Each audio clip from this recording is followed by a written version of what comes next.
Georges ADHD, aujourd'hui, on a les enfants et les jeunes qui restent avec nous. Et donc, soyez patients avec moi, avec les enfants. S'il y a du bruit, c'est pas grave.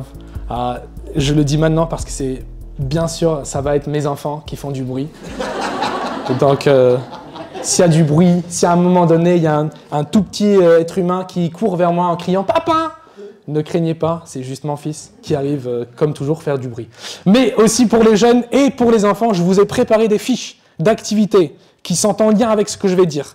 Donc vous pouvez aller chercher les fiches. Là, il y a du coloriage et des mots croisés. Vous pouvez aller chercher, il y a des stylos et des feutres. Et pour les ados, je vous ai préparé des fiches un peu plus niveau ado. Hein, donc pas de coloriage, pas de mots croisés. Il y a des questions qui vous aident à suivre. Dans notre groupe de jeunes, on fait souvent nos études de la Bible avec une méthode qui s'appelle COCA, qui nous aide à rentrer dedans, et ça prend le contexte, les observations, blablabla, ça continue, je ne vais pas vous dire tout, vous pouvez demander aux jeunes. Alors pour les jeunes, je fais rapidement un petit récap pour vous et les enfants, parce que vous n'étiez pas avec nous. Nous sommes dans notre série « Nous croyons » et on suit le credo, et on parle des choses que nous croyons. Enfin, c'est une liste qu'ils avaient créée qui parle des choses que nous croyons en tant qu'Église. Et Nathan nous a dit que cela a été créé en l'an 325, si je ne me trompe pas. Très bien, j'avais la bonne date. Je l'avais même écrit. Et c'était parce qu'il y avait des discussions autour de qui était Jésus. Est-ce qu'il était vraiment Dieu et vraiment homme en même temps? Et il y avait beaucoup d'autres problèmes, d'autres discussions, donc ils se sont rassemblés pour mettre au clair ce que nous croyons en tant qu'Église. Donc, ce n'était pas juste des gens qui avaient décidé pour nous, c'est des gens qui se sont dit, enfin, ce que nous croyons en tant qu'Église, on le met ensemble pour qu'on puisse dire, tous ensemble, on croit la même chose. La même chose. Et, enfin, ce n'était pas juste des attestations non plus, ça vient de la Bible. Comme j'ai dit ici, ça vient de la Bible. Et des choses que Jésus a dit ou les apôtres ont enseigné. Donc, ils n'avaient pas inventé des trucs par hasard. Ça venait vraiment de l'enseignement de Jésus et de Dieu pour nous. Donc on peut en faire confiance à cela aussi. Alors en gros, ce que nous avons vu jusqu'à là, c'est Dieu le Père, que nous croyons en Dieu le Père, Dieu le Fils et Dieu le Saint-Esprit. Rapidement, je le dis comme ça. Enfin, ils ont dit beaucoup plus ils avaient beaucoup plus parlé que ça. C'était pas juste voilà ce que nous croyons. Et effectivement, j'avais rajouté, c'est la Trinité. Parce que la semaine dernière, Calvin nous a parlé du fait que des fois, on oublie, pas consciemment, mais on oublie le Saint-Esprit. On oublie qu'il fait partie du Dieu, de cet être qui s'appelle Dieu. Il fait partie de la Trinité. Je ne vais pas rentrer dedans parce que c'est trop compliqué et je vais tomber dans des hérésies. Donc c'est important de ne pas avancer plus que ça. Donc on va juste dire que c'est la Trinité et c'est un mystère qu'on ne comprend pas. Mais 3 personnes qui font Dieu, voilà. Et bien sûr, les autres prédicateurs l'ont dit avec beaucoup plus d'éloquence et de détails que moi. Mais voilà, pour où on est, les jeunes, on est là, vous avez compris, et vous pouvez noter tout ça, merci. Alors aujourd'hui, on continue avec la prochaine déclaration, qui est « Nous croyons en l'Église ». Enfin, qu'est-ce que j'ai fait? J'allais demander à un enfant, parce que j'essaie de rester interactif. Est-ce qu'il y a un enfant ou un jeune qui veut lire ce qui est écrit sur l'écran? Allez, Zacharie.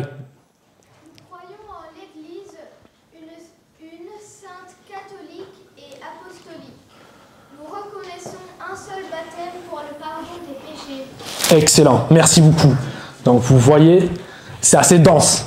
Donc on ne va pas pouvoir parler de tout aujourd'hui. C'est juste impossible, désolé. Il y a trop de choses dedans, donc je vais faire mon mieux. Mais en même temps, vous allez peut-être être frustrés parce que j'essaie de rester assez simple pour les enfants, pour les jeunes aussi, mais parce que je ne suis pas assez doué que les autres prédicateurs. Alors, merci, c'est gentil déjà. Ça fait 2-3 minutes et déjà vous êtes avec moi. C'est super. Alors les ados, je vais vous demander de nous aider avec la définition de quelques mots, parce que ce n'est pas évident. Et donc, ça va commencer avec les ados, et puis on va voir si vous avez besoin d'aide. Donc, est-ce qu'il y a un de nos jeunes qui veut me dire ce que ça veut dire, l'Église une? Ça commence simple, ce n'est pas une question piège. Qu'est-ce que ça veut dire le mot une? Oui, Caleb, merci. Oh, très bien, wow, c'est très... wow, on va au niveau de la langue, super. Et concrètement, qu'est-ce que ça veut dire? Quand on utilise ce mot, ça veut dire quoi? Très bien, singulier. Et c'est au féminin, très bien, voilà. Cours de français aujourd'hui. Voilà, ça veut dire qu'il n'y a pas deux, trois, il n'y a qu'une seule. Ok? Assez simple, comme ça. Voilà, définition du mot une. Il n'y a qu'une seule. Définition du mot sainte. Allez, Edouard. Pur, oui, ça compte, je dirais pur aussi. Est-ce qu'il y a d'autres définitions pour le mot sainte? Enfin, c'est un mot qu'on utilise souvent et on a du mal à définir sans utiliser le mot saint. J'ouvre aux adultes aussi. Est-ce qu'il y a d'autres définitions pour le mot sainte ou saint? Allez. Oh, voilà. Sans péché. Super. Et Mis à part, génial. Enfin, c'était ça que j'avais aussi. Donc, sainteté veut dire aussi que c'est complètement différent. C'est différent, c'est autre et sans péché. Donc, on parle de Dieu qui est 3 fois saint parce qu'il est vraiment différent que nous et il est sans péché. Et, ok, ça avance, ça devient un peu plus difficile maintenant. Anado, est-ce que vous arrivez à me définir le mot catholique? Là, c'est une question piège. Je vous le dis clairement. Allez, qui veut essayer? Même pas un ado. Des ados, non? Personne veut tenter? Alors, Isabelle, dis-nous. Voilà, enfin, c'était trop facile. Voilà, ça veut dire universel.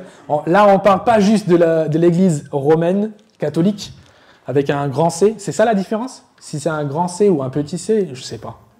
Enfin, on va dire ça. Voilà. Mais le mot catholique veut dire universel. C'est juste un mot qu'ils ont pris pour dire « nous sommes l'Église universelle ». Voilà, le mot catholique veut dire universel.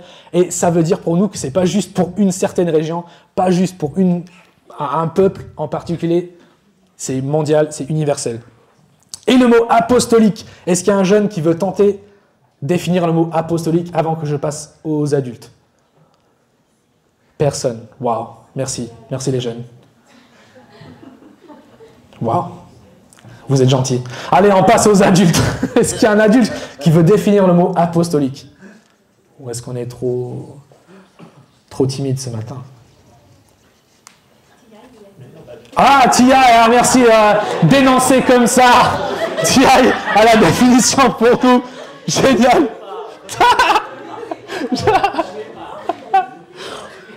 Je mets pas la pression. Mais si dans 3 secondes, il n'y a personne d'autre, ça va être Tia qui nous explique. Donc, c'est ce que j'ai dit, c'est tout. Si c'est la bonne réponse, voilà. mais je ne l'ai pas, je pense pas que je l'ai. Ok. Quelqu'un veut tenter avant Tia? Oh, mais ok, monsieur le grand Calvin. Super, merci beaucoup. Waouh, donc, voilà, t'avais raison après tout. Voilà. Exactement, ça veut dire que c'est en lien avec l'enseignement des apôtres. Ça veut dire que pour nous, dans le contexte de l'Église, on croit que l'Église est fondée sur les enseignements des apôtres et on suit le même parcours que... Donc, c'est pas juste que nous avons créé un truc à part, mais nous suivons ce que les apôtres ont enseigné et ce que Jésus avait enseigné aux apôtres aussi. Voilà. Et donc, ma question pour maintenant qu'on puisse rentrer vraiment dans notre prédication. Pourquoi le Concile avait décidé que c'était nécessaire de définir ce que c'est l'Église? Pourquoi c'est important? Enfin, c'est la dernière question avant que je parle et je vous laisse plus la place de parler. Donc, dites-moi, pourquoi c'était nécessaire de définir ce que c'est l'Église? Ça, c'est un peu plus dur. J'avoue, j'ai eu toute une semaine pour y réfléchir, donc c'est pas vraiment juste. Pas de réponse? Allez. Pour éviter des confusions? Oui, je crois aussi. Je crois qu'il y avait des enseignements un peu contraires aussi à l'époque qui faisaient qu'on pouvait confusion un peu. Oui. Ouais, exactement. Il y avait d'autres définitions. On ne savait pas exactement ce que c'était l'Église. On avait des doutes peut-être. Mais je crois, effectivement, pour moi, je crois que c'est lié à ma prochaine question, qui est pour vous les adultes. Si on relit la phrase que nous avons au début, notre déclaration d'aujourd'hui, je ne sais pas si je l'avais mis ou si on va devoir reculer. C'est pas grave. Ah voilà, c'est ça. Merci. Si on regarde cela encore, est-ce que nous voyons des problèmes avec cette définition? Je qualifie. Si nous regardons cette définition, cette déclaration, avec des lunettes du XXIe siècle, ou si on disait cela à nos amis non chrétiens, on leur disait, voilà, nous croyons que l'Église est une sainte catholique et apostolique. Ils diraient quoi? C'est pas tout à fait vrai. Unie. Sainteté, si on avait parlé de sainteté comme sans péché, on avait parlé du fait que c'est catholique, c'est mondial, on avait parlé du fait que c'est fondé sur les enseignements des apôtres. Enfin, il y a plein de choses qui vont nous dire selon toutes ces définitions. Enfin, mais je crois, la plus évidente, c'est que on a du problème, on a un gros problème avec cette idée d'être l'Église une, d'être la seule Église. Parce que déjà, on est divisé en 3 différents types. On a l'Église catholique, l'Église protestante et l'Église orthodoxe. Et au sein de ces 3 catégories différentes, on a beaucoup trop de divisions encore. Donc, quelqu'un m'a dit dans un cours à la fac que pour les protestants, on a 2000 dénominations différentes. Donc, juste entre nous, c'est déjà pas mal. On a un peu trop de divisions entre nous. Donc, je crois qu'ils avaient voulu vraiment déclarer que nous sommes l'Église une parce qu'il y avait trop de divisions, déjà à leur époque, et encore plus à notre époque. C'est un problème qui demeure. Donc, la réponse pour nous est à chaque fois oui, on croit que l'Église est une, parce que Jésus nous a dit clairement que quand il revient, il y aura 2 groupes, il y a ceux qui croient et ceux qui ne croient pas. Donc, l'Église est une aux yeux de Dieu. On croit que l'Église est sainte, parce que Dieu est saint, c'est lui qui a créé l'Église, il nous a rendus justes en Jésus-Christ. Voilà, c'est des choses qu'on sait déjà, on a vu dans les autres enseignements sur le credo. Donc, c'est oui et non. Parce que oui, on le croit au fond, mais en pratique, est-ce que c'est ce qu'on voit? Et effectivement, ce n'est pas un problème qui est nouveau non plus. Parce que Paul le traite dans sa première lettre aux Corinthiens, à ce problème de division. Et parce que déjà dans l'Église primitive, ça date quelques années après la vie de Jésus, l'ancienne nature humaine, donc c'est-à-dire, on fait référence souvent à l'idée de la chair. Donc c'est la partie de notre être qui est encore atteint par le péché. Enfin, je fais une explication pour les enfants. J'imagine que vous savez déjà ce que c'est la chair. Mais c'est cette partie de notre être qui est encore atteint par le péché. Et on attend le moment où Jésus revient pour nous libérer de ça, pour qu'on puisse vivre pleinement en sainteté. Donc il y avait des problèmes de division dans l'Église ancienne, primitive. Et je veux juste faire un petit zoom sur leur contexte pour nous ce matin, pour nous aider à bien comprendre comment on puisse dire cela, c'est qui était là avant, comment on puisse dire cela et le croire vraiment. Donc voilà, on va faire un petit zoom sur le contexte. On va lire en 1 Corinthiens 12. Donc si vous avez vos Bibles, je vous invite à les prendre aussi. J'avais mis sur l'écran aussi, mais si vous avez vos Bibles, prenez-les. Parce que je vais faire référence vite fait à ce qui arrive avant et ce qui arrive après. Parce que ce qu'on aime faire aussi dans notre groupe de jeunes, c'est de parler du contexte. Je vous ai dit tout à l'heure, on parle du contexte du récit. Et quand on parle du contexte, on parle de qui écrit, pourquoi il écrit, et qu'est-ce qui est autour. Donc là, qu'est-ce qui est autour? Qu'est-ce qui arrive juste avant le passage qu'on va lire, et qu'est-ce qui arrive juste après? Parce que c'est intéressant de voir. Donc juste avant, Paul, il parle des dons de l'esprit. Et il dit clairement que nous avons une diversité de dons, mais on est tous unis par l'esprit. On reviendra à ça. Mais après, ce qui est intéressant, c'est le passage très très connu qui parle de l'amour, qu'on cite souvent pendant les mariages. Et c'était le cas pour nous aussi, on avait parlé de ce passage qui parle de l'amour parfait, qui aime sans frontières, qui va jusqu'à aimer au moment plus difficile de la vie. Et ce qui est intéressant, c'est pas dans le contexte d'un couple qu'on parle de l'amour comme ça. C'est dans le contexte de l'Église. Et ça, oui, on reviendra à ça après, mais ayez ça en tête. Alors, cette déclaration nous sert à la fois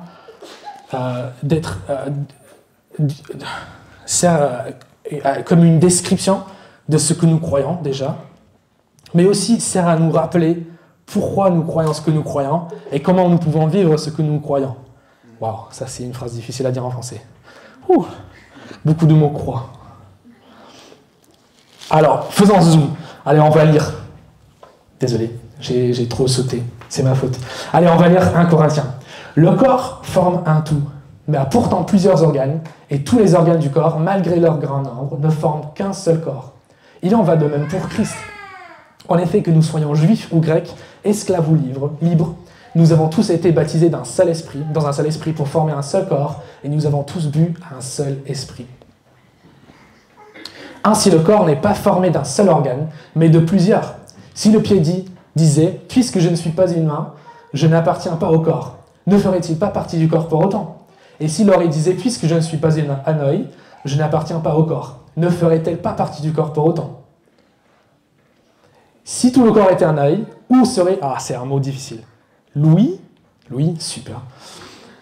S'il était tout entier l'ouïe, où serait l'odorat? En fait, Dieu a placé chacun des organes dans le corps comme il a voulu. S'ils étaient tous un seul organe, où serait le corps?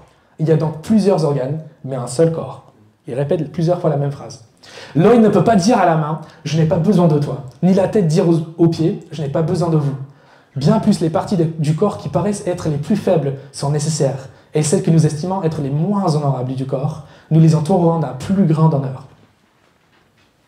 Ainsi, nos organes les moins décents sont traités avec plus d'égard, tandis que ceux qui sont décents n'en ont pas besoin.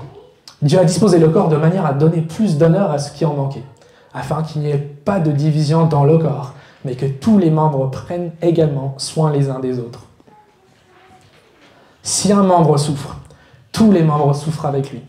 Si un membre est honoré, tous les membres se réjouissent avec lui. Vous êtes le corps de Christ, et vous êtes ses membres, chacun pour sa part. Et donc, j'avais juste 2 enseignements que je voulais en tirer de cela pour nous, et ça se résume dans une seule phrase, donc c'est facile à retenir quand on part d'ici, et j'espère que ça marche en français comme en anglais, mais on verra bientôt. Et la phrase est « unité », pas d'uniformité. Ça vous parle si c'est en français comme ça ou c'est trop anglophone? C'est bien? Super. Merci. Yeah, j'ai réussi. Ok. Unité, pas d'uniformité. Qu'est-ce que ça veut dire? Alors ici, Paul nous décrit comme le corps de Christ, qui a plusieurs membres, plusieurs organes. Vous avez vu qu'il le répète plusieurs fois, en fait. Il dit plusieurs fois, il y a beaucoup d'organes, il y a plusieurs différentes parties du corps qui fonctionnent ensemble. Il le répète plusieurs fois pendant cette partie. Et il avait même dit, et il cite 4 catégories de la société gréco-romaine qui sont importantes. Parce qu'il parle des Grecs, des Juifs, des esclaves et des libres. Et c'est pas par hasard qu'il cite ces 4, à mon avis. C'est pas par hasard. Parce que ce sont des catégories super écartées, qui n'avaient rien à voir les uns avec les autres. Les Juifs ne se mêlaient jamais avec les Grecs, parce que pour eux, c'était des païens, des non-croyants, c'était pas bon d'être avec eux. Et les esclaves n'avaient pas le droit de rester avec les libres. Ils n'avaient pas le droit de rester ensemble, ils n'avaient pas le droit de manger ensemble. Donc pour Paul, il dit, voilà, ces 4 différents groupes sont même ensemble au sein de l'Église. Et ça devrait nous parler. Parce que normalement, ces gens n'ont pas le droit d'être ensemble. Et ce qu'il veut dire avec ça, c'est ce que nous avons compris en lisant le passage, j'imagine, c'est que nous sommes unis en Christ. Grâce au fait que nous sommes tous, même en tant qu'individus d'arrière-plan complètement différents, même si nous sommes juifs ou grecs ou esclaves ou libres, nous sommes tous unis parce que nous sommes tous attachés au Christ par l'Esprit. Il a dit dans le passage, enfin, comme je vous ai dit tout à l'heure, il parle du Saint-Esprit, il est dedans, et dans le passage que nous avons lu, il dit « Nous sommes unis par le Saint-Esprit ». C'était le verset 12 à 13, je crois. Donc nous sommes tous unis à Christ par le Saint-Esprit.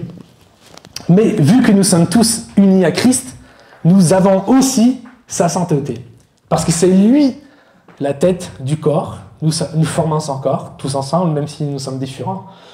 Et c'est lui la tête. Ça veut dire que c'est lui qui a l'autorité, c'est lui qui a le contrôle, c'est lui qui organise, qui dirige tout. Même si la main droite bouge ici et la main gauche bouge là, c'est la tête qui contrôle. Donc il a tout le contrôle de tout. Et même si nous faisons partie de la main, ici on est la main droite, et en Asie centrale ils sont la main gauche, on est tous attachés à la tête qui est Christ. Et grâce à cela, nous sommes couverts par sa sainteté. Enfin, c'est un enseignement que nous avons vu avec qui est le Fils, ce qu'il a fait pour nous. Mais voilà, Paul le répète ici. Mais ce qui est intéressant avec ça aussi, c'est que nous sommes unis dans notre mission. Comme je disais, si nous sommes la main droite et la main gauche est ailleurs dans le monde, c'est pas que Dieu utilise nous plus que les autres ou les autres plus que nous, c'est que nous avons tous la même mission et il nous utilise en fonction de ce qu'il veut faire dans notre région, dans notre partie du monde, parce que nous sommes l'Église une. Et c'est une image qu'on oublie des fois, que nous faisons partie du même corps, même des chrétiens que nous n'avons jamais rencontrés. En font partie du même corps et on a tous la même tête qui est Christ. Et j'avais vite fait soulever l'idée qu'on a cette question de rôle et supériorité, parce que Paul dit, enfin, souvent les problèmes arrivent dans l'Église parce qu'on veut être plus important, on veut avoir un rôle qui est plus visible, on veut être plus vu. Et c'est le cas pour les leaders de louange, les gens qui prient, les gens qui reçoivent des paroles beaucoup plus tenues que nous.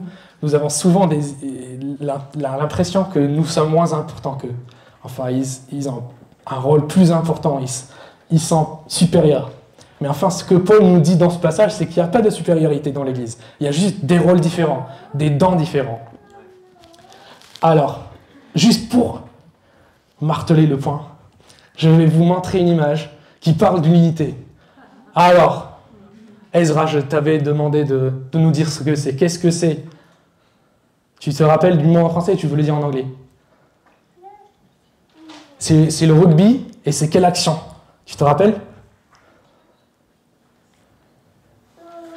C'est le scrum. On dit scrum en anglais, et en français on dit la mêlée.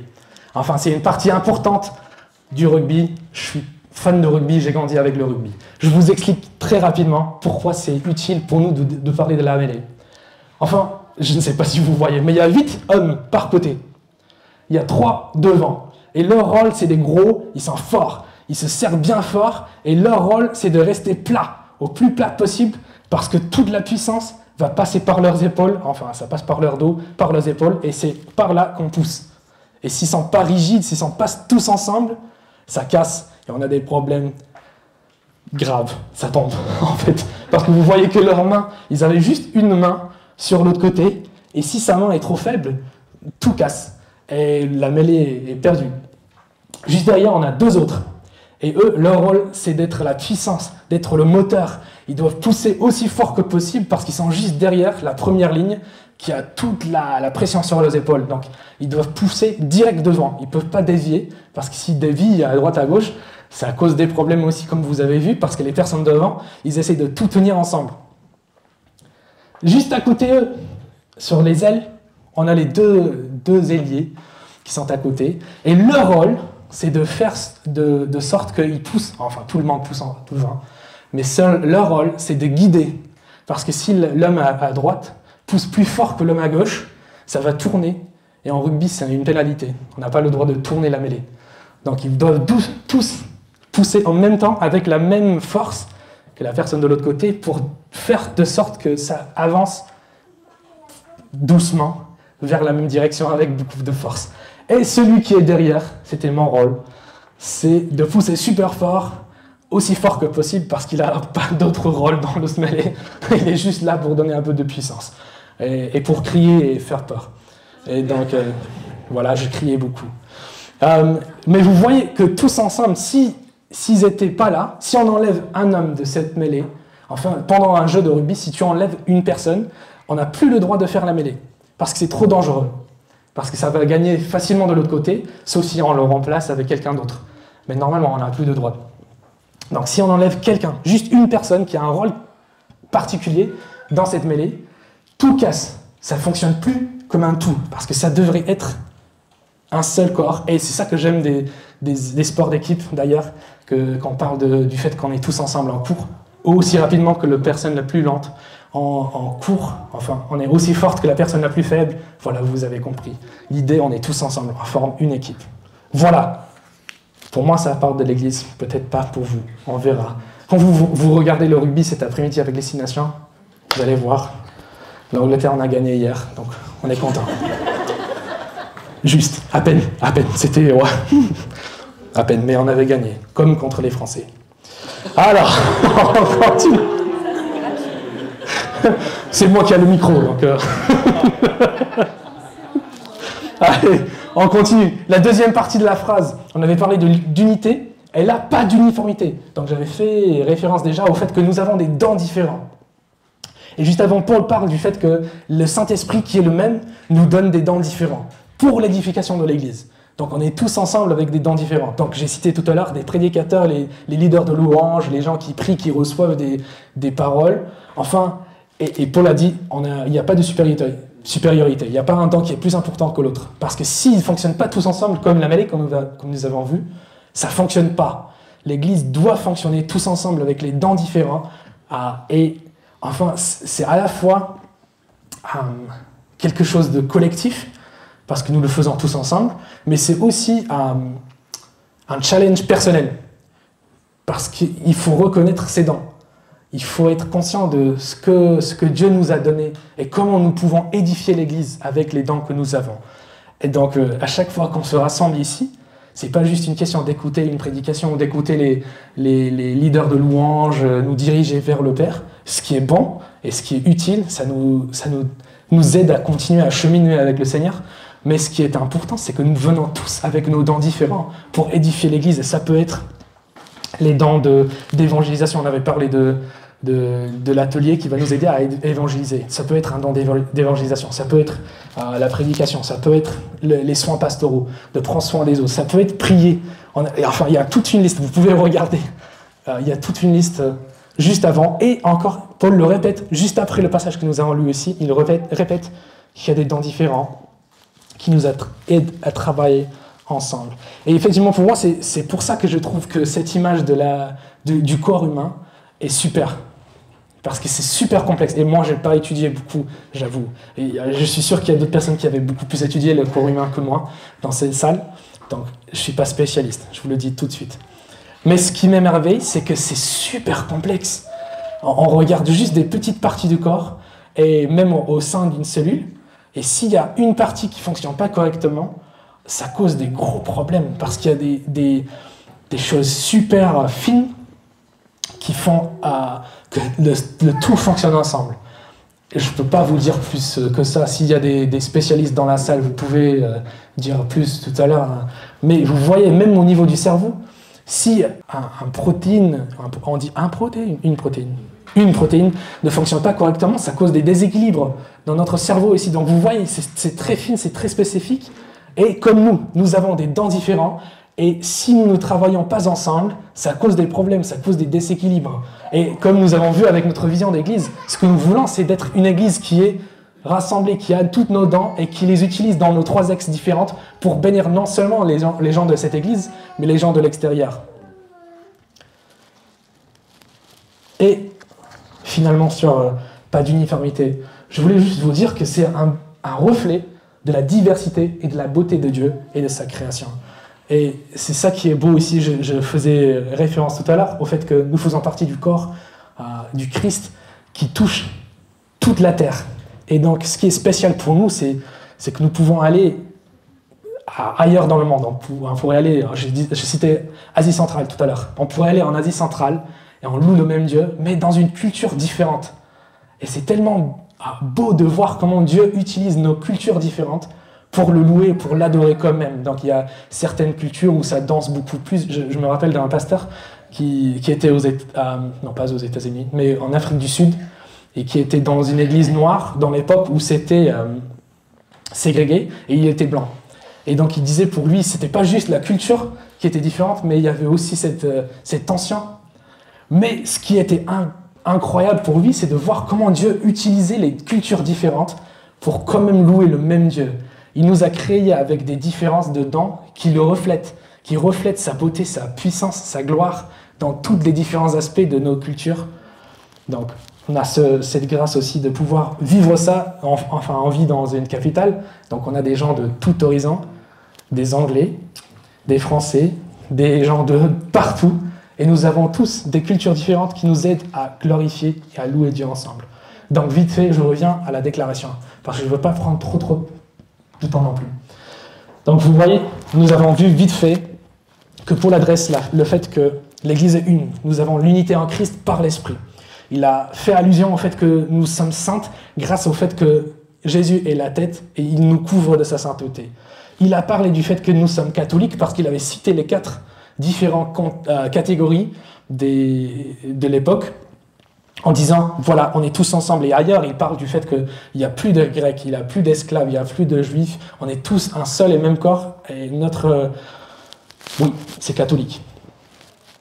D'ailleurs, il dit très clairement aussi, au chapitre 9, au sein de la même lettre, que l'Église a été fondée sur les enseignements des apôtres. Et il se cite lui-même en disant, voilà, je suis apôtre de Jésus, et c'est vous ma gloire, parce que j'étais avec vous, et vous avez été fondé grâce à l'enseignement que moi j'ai reçu aussi. Donc vous voyez, on avait vu toutes ces choses, une sainte catholique et apostolique. On peut le dire clairement et avec joie, parce qu'il le dit. Mais son enseignement mène vers comment vivre en tant qu'Église. On avait vu la théorie, et j'ai trouvé tellement beau ce que Calvin disait la semaine dernière, quand il parlait du fait qu'on peut comprendre beaucoup sur les étoiles, on peut faire beaucoup de théories, on peut étudier leur puissance, l'âge, mais ça n'a rien à voir avec l'idée de sortir et juste lever le regard vers les cieux et regarder les étoiles. Donc il y a une différence entre pratique et théorie,